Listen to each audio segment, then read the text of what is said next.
Avoir confiance en soi dans toutes les situations, est-ce que c'est possible? Je me suis pas mal de temps posé cette question et j'ai fini par trouver la réponse, puisque j'aide les hommes à rencontrer des femmes dans n'importe quel contexte. Le truc, c'est que rencontrer une femme dans la rue, ou en soirée, ou au travail, c'est pas le même environnement. Donc, tu vas peut-être être plus confiant quand tu es en soirée ou quand tu es dans la rue que quand tu es au travail, par exemple. La vraie question à se poser, c'est comment est-ce que tu fais pour développer une vraie confiance en soi pure dans n'importe quelle situation, plutôt qu'une confiance en soi situationnelle où juste si par exemple vous avez des potes en commun ou si c'est dans une soirée où tu maîtrises l'environnement, avoir confiance en toi dans n'importe quel contexte. Ça va être le thème de cette vidéo. Je vais t'expliquer ça, donc bisous.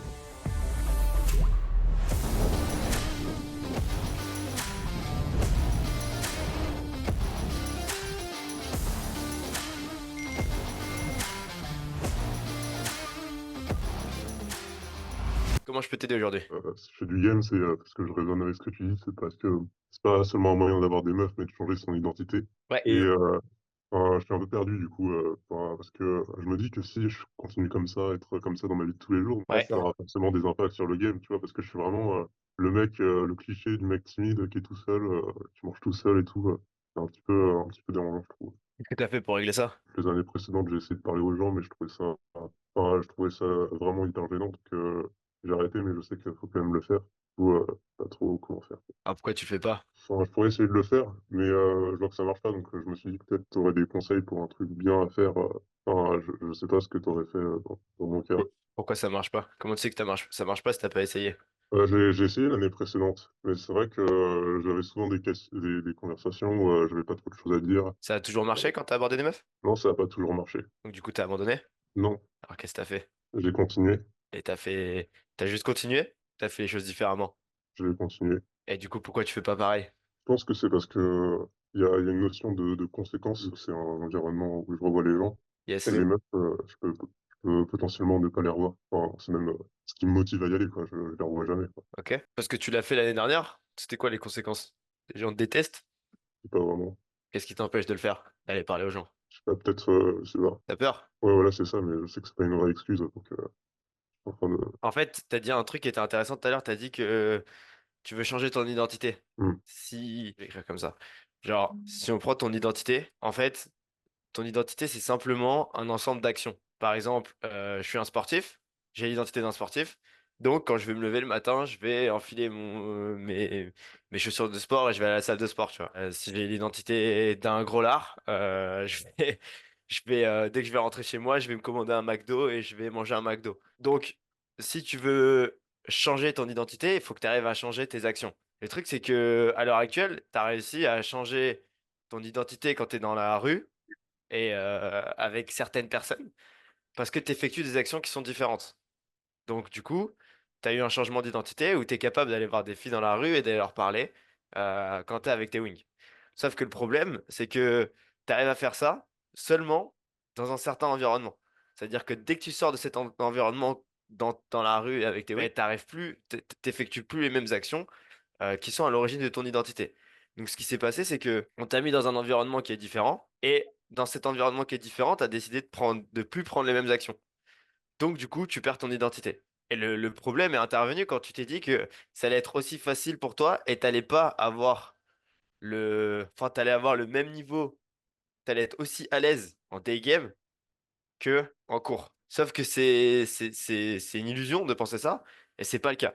Et en fait, tu vas toujours avoir de la souffrance et avoir du mal à passer à l'action tant que tu n'acceptes pas la réalité, que ça va pas être aussi facile, simplement parce que t'es beaucoup moins passé à l'action dans cet environnement-là.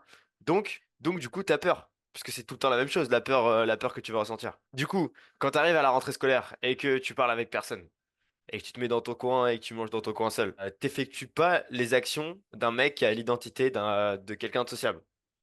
Donc, tu t'enfermes dans une autre identité de quelqu'un qui va être beaucoup plus introverti, qui va parler avec personne, et ça va pas être agréable. Et en plus de ça, tu vas te rajouter une souffrance en plus qui sert à rien.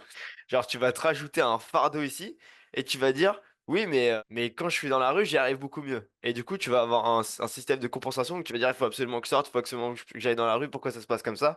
Et ça va t'empêcher d'être présent. C'est comme si, par exemple, un jour, j'en sais rien, tu sors avec une tenue que tu kiffes, et le lendemain, tu sors avec une tenue que t'aimes beaucoup moins, et tu te dis, putain, mais hier, j'avais des résultats parce que j'étais beaucoup plus stylé et j'avais une meilleure tenue.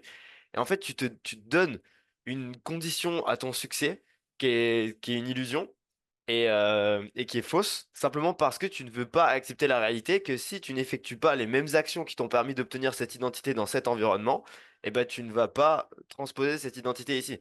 Là, je suis très confiant quand je parle, parce que j'ai cette identité de coach et j'ai l'habitude de coacher. Peut-être que si tu me demandes de faire exactement la même chose devant, j'en sais rien, mes parents, ça va être beaucoup plus malaisant et je vais être beaucoup, beaucoup moins à l'aise. Si tu me mets dans une salle où genre t'as plein d'entrepreneurs qui sont très très chauds, qui sont multimillionnaires et que je dois networker avec eux, peut-être que je vais avoir l'anxiété d'approche. C'est largement possible, tu vois. Et je le sais, et j'en suis conscient. Peut-être même que si je faisais une rentrée scolaire, j'aurais de l'anxiété. Bon, je pense que je m'en battrais un peu les couilles parce que je prendrais pas les cours au sérieux. Mais si c'était important pour moi et que j'avais une rentrée scolaire et toutes les rentrées scolaires que j'ai eu de l'anxiété, malgré le fait que dans la rue j'étais beaucoup plus à l'aise. Et pour être très honnête avec vous, je suis beaucoup plus à l'aise en boîte de nuit ou en day game que dans beaucoup d'environnements parce que j'ai passé énormément de temps dans cet environnement-là. Mais par contre, je suis conscient de ce truc-là.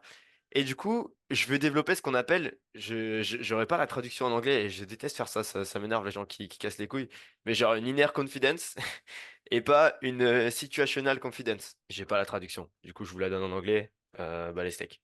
Mais j'espère que vous avez compris. Et ça, c'est quelque chose de très important à comprendre. C'est que l'inner confidence, genre la vraie confiance en soi, c'est celle que tu as, peu importe l'environnement dans lequel tu es, peu importe ton identité, c'est-à-dire que t'as pas besoin d'identité. Je suis juste un mec simple. Je suis un mec qui fait sa rentrée scolaire et qui a envie de parler avec des gens. Et si j'adopte cette identité simple, j'ai plus ce tourment-là, ce fardeau que je me mets sur les épaules qui sert à rien, où je me dis, non mais attends, je devrais faire cette action-là, je devrais faire telle action-là, je devrais être de telle ou telle façon, je devrais être plus souriant, je devrais être plus enthousiaste, parce que j'adopte une identité simple. Je me dis simplement, ok, je suis juste un mec qui fait sa rentrée scolaire, et j'ai envie d'avoir des potes, j'ai envie d'être sociable, j'ai envie de rencontrer des meufs, donc je vais juste parler avec des gens. C'est aussi simple que ça. Par contre, si je me dis, ok, je suis un mec qui fait sa rentrée scolaire, qui a passé tout l'été à faire du game et qui a travaillé sur sa personnalité, et maintenant il faut absolument que je sois quelqu'un d'enthousiaste, que je sois quelqu'un de solaire, que je sois quelqu'un qui plaît aux gens, il faut que je sois exactement dans le même état émotionnel que quand je game. Bah, du coup, je me mets une condition sur le succès de l'instant présent. Je mets une condition sur le fait d'être heureux, d'être en paix avec moi-même et ça me tourmente et ça m'empêche de passer à l'action. Ça crée un filtre de jugement. Je suis constamment en train de me juger. Je vais m'asseoir, je vais me dire, ah, ok, là, il y a quelqu'un à côté, faudrait que j'aille lui parler. Putain, pourquoi je lui parle pas? Putain, c'est vrai que c'est plus facile quand je suis dans la rue. Pourquoi c'est plus facile quand je suis dans la rue? C'est pas normal, pourtant j'ai travaillé dans la rue pour que ce soit plus facile maintenant. Ah, mais peut-être qu'en fait, tout ce que j'ai fait, ça servait à rien. À quoi ça sert que j'arrive à aborder des filles dans la rue et que là, je suis incapable d'aborder mon collègue juste en face de moi. Et t'es plus présent du tout, t'es constamment en train de te juger. Et tu vas dire, non, mais en fait, ouais, il faut que je retourne dans la rue, mais c'est dommage, du coup, je vais toujours rester comme ça. Et c'est pas une vraie confiance en soi, tu vois. La vraie confiance en soi, c'est de se dire, ok, je suis assis là, j'ai envie de parler avec cette personne, je lui parle. Et si j'ai pas envie de lui parler, je lui parle pas. Et c'est pas grave, c'est ok, tu vois. C'est totalement ok. Mais dès lors que tu te commences à te mettre des conditions et à dire, ah, mais je devrais le faire, je devrais pas le faire, et que tu te juges, ça te fout dans la merde. Si tu te sens pas à l'aise et que t'as pas envie de parler, ne parle pas, c'est cool. Et tu vas à un moment donné leur parler, à partir du moment où tu es congruent avec ça. Si tu dis, voilà, j'ai envie d'être calme, j'ai envie. Tac, je vais peut-être parler à un moment donné, pour l'instant, je m'en fous un petit peu, c'est cool. Genre, sois ok avec ça. Mais par contre, si ça te fait chier et que tu dis non, mais là, c'est relou, quoi, j'ai parlé avec personne, c'est chiant, du coup, détermine simplement les actions que tu dois mettre en place et concentre-toi là-dessus. C'est exactement comme avec le day game. Et il faut pas que tu aies un discours interne de merde où tu te dis non, mais je me chie dessus, je vais le revoir, ceci, cela. Genre, tout ça, c'est de la merde. Et justement, le game, c'est la preuve, la meilleure preuve au monde que tout ça, c'est du bullshit. Puisque quand on a commencé, on s'est tous dit que c'était impossible de parler avec une fille dans la rue. On l'a tous fait des centaines de fois. Et on se rend compte que c'est carrément possible et que tout le monde en a rien à péter. Et ça change absolument rien. C'est pas parce que tu vas dire bonjour avec quelqu'un et que tu vas lui parler pendant 3 secondes, et quitte à ce que ça soit gênant parce que cette personne a rien à dire, et d'ailleurs c'est même peut-être pas de ta faute, c'est peut-être cette personne qui a rien à dire et qui est gênante, ou bien peut-être t'as pas réussi à la mettre à l'aise et c'est ok, les gens en ont rien à péter, ils vont juste trouver ça, ils vont même trouver ça respectable puisque la plupart des gens ils ont envie de parler, ils sont dans le même état que toi, et ils aimeraient bien avoir un mec qui prend les devants là-dessus. Donc, te prends pas la tête, adopte une identité simple, t'es juste un mec en cours qui a envie de parler avec des gens, parle avec des gens si t'en as envie, si t'en as pas envie, parle pas avec eux, et te dis pas qu'il y a un gros problème profondément en toi, ça c'est la pire erreur à faire, c'est le pire self-talk que tu peux avoir. Ça ne reflète absolument rien sur ta valeur. Et comprends qu'il y a des environnements dans lesquels tu vas être plus à l'aise que d'autres. Ce que je vous dis là, les gars, c'est méga important parce que c'est une erreur dans laquelle les gens du game peuvent très très facilement tomber. C'est genre, en soirée, je suis ultra sociable, en journée, je suis ultra sociable quand je game. Mais par contre, si je suis en repas de famille, je suis dans ma tête. C'est chiant, mais c'est ok. Ça veut juste dire que ça a été plus important pour toi d'être bon avec les filles et que t'as traîné ta personnalité dans cet environnement-là. Ce qui fait que t'es plus à l'aise là-dedans que repas de famille. Et ça veut aussi simplement dire que peut-être que t'en as rien à péter des repas de famille. Et que t'as pas besoin de te prendre la tête à essayer d'être solaire dans un repas de famille, puisque fondamentalement, les conversations qu'ils ont dans le repas de famille, tu t'en branles. Alors pourquoi est-ce que tu vas te faire chier à essayer d'être solaire dans cet endroit-là? Mais par contre, quand tu vas parler avec une meuf, tu t'en branles pas, t'as envie de créer quelque chose avec elle. Et c'est cool. Je sais que je peux être charismatique quand je travaille, je peux être charismatique quand je parle avec des meufs. Quand je suis à un repas de famille, si je suis avec certains membres de ma famille qui m'inspirent, pourquoi pas? Mais la plupart du temps, je suis le mec le moins charismatique de la table parce que j'en ai rien à péter de leur conversation. Genre, je les aime, hein, mais genre, je m'en fous, tu vois. Et pareil, j'ai des potes avec qui je peux venir par politesse à un barbecue ou un anniversaire et je me rends rapidement compte que je m'en branle et je m'en fous. Genre, moi, coach en séduction, j'ai fait une soirée il y a pas longtemps avec un pote et même on en a parlé à la fin de la soirée où, en vrai, il s'en branlait lui aussi, tu vois. Genre, il est assez smart, mais genre, c'était des potes à lui. Il m'a invité à un barbecue chez des potes à lui. C'était que des mecs en couple qui avaient la trentaine et qui avaient des conversations de gens qui sont en couple et qui ont la trentaine et qui n'ont pas une vie super intéressante. Je m'assois, je mange, et genre, je les écoute parler, et je me dis, en vrai, j'ai même pas envie de leur parler. Genre, humainement, ils ont l'air très cool, tu vois, mais genre, j'ai pas envie, enfin, y a rien, ça matche pas, tu vois, genre, l'énergie est pas ouf, c'est pas fun ce qu'ils disent, c'est que des trucs chiants, genre, ah, j'ai voyagé là-bas, j'ai vu ça, j'ai fait ça, genre, même leurs blagues me faisaient pas trop rire, tu vois, et du coup, je m'assois, je mange, et je reste silencieux, tu vois, et j'observe. Je regarde le match, je regardais la finale des JO de basket, tu vois, et genre, les gens savaient que j'étais coach en séduction et ils me voyaient genre introverti comme ça, en mode j'en ai rien à foutre. Et c'est ça, en fait, la vraie confiance en soi, c'est que genre, peu importe ce que les gens pensent, s'ils ont des insécurités et qu'ils se disent, mais pourquoi est-ce qu'il parle pas lui? Je m'en branle, tu vois. Je peux être dans une boîte de nuit, assis, à parler à personne, et que les gens viennent me voir et me disent, mais pourquoi tu parles pas? Qu'est-ce qui se passe? Pourquoi tu fais la gueule? J'étais en festival le week-end dernier. Une meuf vient me voir et elle me dit, ouais, pourquoi tu souris pas? Pourquoi tu fais la gueule? Qu'est-ce qu'il y a? Qu'est-ce qui va pas? T'as l'air cool, mais j'aime pas que tu fasses la gueule. Et dans ma tête, j'en ai rien à foutre, en fait. Genre, parce que j'ai pas besoin. Genre, c'est elle qui est insécure par rapport au fait que je suis pas en train de sourire. Moi, je suis très bien à ne pas sourire, tu vois. J'ai pas besoin de sourire pour me sentir bien. Et ça, c'est hyper important parce que du coup, je mets pas de poids inutile sur mon identité et je mets pas de conditions sur le fait de me sentir bien ou pas. Je peux être authentique, peu importe la situation. Et donc, si à ce moment-là, j'ai pas envie de sourire, bah, je souris pas. Et si à un moment donné, j'ai envie d'aller interagir avec des gens qui m'inspirent, j'y vais et zéro problème avec ça. C'est pour ça que c'est très important de comprendre ça. Je suis allé très loin. Mais normalement, tu as eu un bon élément de réponse par rapport à ta problématique, j'espère. Ouais, franchement, c'était super. Et ouais, ça a répondu à toutes mes questions. Nickel. Avec plaisir, mec. Mais j'ai une dernière question. Ouais. Parce que comment on sait si c'est une excuse, du coup? Si vraiment, parce que moi, souvent, j'ai pas trop d'inspiration. Enfin, c'est que ça m'intéresse pas. Souvent, les gens, ils m'intéressent pas, ça m'intéresse pas de leur parler. Et Ouais. je me dis que peut-être c'est une excuse pour ne pas leur parler. C'est une bonne question et en vrai, ça vient avec l'expérience parce que de temps en temps, tu vas te sacrifier et puis tu vas leur parler et tu vas dire, en vrai, ça me fait chier. C'est surtout comment est-ce que tu te sens. Il faut que tu parles avec eux et tu vois comment est-ce que tu te sens. Si ça te fait chier, bah, tu mets fin à la conversation. Si au final, tu trouves ça cool, let's go, tu continues. Mais en fait, il faut juste que ce soit aligné par rapport à ton objectif.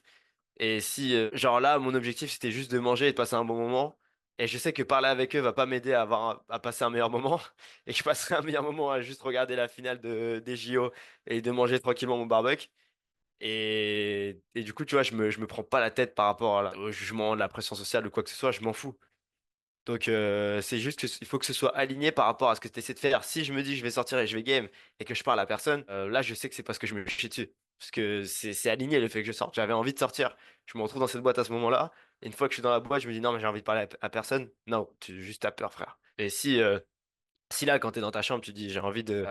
Ils avaient l'air cool, ces gens-là, j'avais envie de leur parler. Il y avait une meuf qui était stylée, j'avais envie de lui parler. Et que tu le fais pas quand t'es en face d'elle, c'est sûrement que tu te chies dessus. Donc fais-le. Surtout si t'as beaucoup de pensées, si t'as beaucoup de pensées de jugement comme ça, en général, ça veut dire quand même que tu te cheats Beaucoup ton quand même. expérience en fait. Genre, il faut que tu tentes, tu vois comment tu te sens, et au fur et à mesure, tu vas comprendre. Par contre, il faut tout le temps être conscient de ça, de ce que je vous ai partagé là. Pour en être conscient, il faut tout le temps se poser la question, ok, genre, est-ce que là, je fais ça parce que j'ai de la FOMO? C'est quoi ma première intuition? C'est tout le temps ta première intuition qui est la bonne. Si ma première intuition, c'est de parler avec les gens et que je le fais pas, ça veut dire que j'ai peur. Si ma première intuition, c'est de pas parler avec les gens et que je le fais, ça veut dire que je me sacrifie. Donc la réponse, elle est très simple. Toujours écouter sa première intuition. Et on est trop conditionné à pas l'écouter et à tout le temps tout remettre en question et à demander de l'autorisation à droite à gauche. Ok, c'est clair. Merci. De rien. Si tu veux être capable de rencontrer des filles qui te plaisent vraiment quand tu veux et où tu veux, alors réserve un appel avec nous. Le lien est dans la description. À très vite.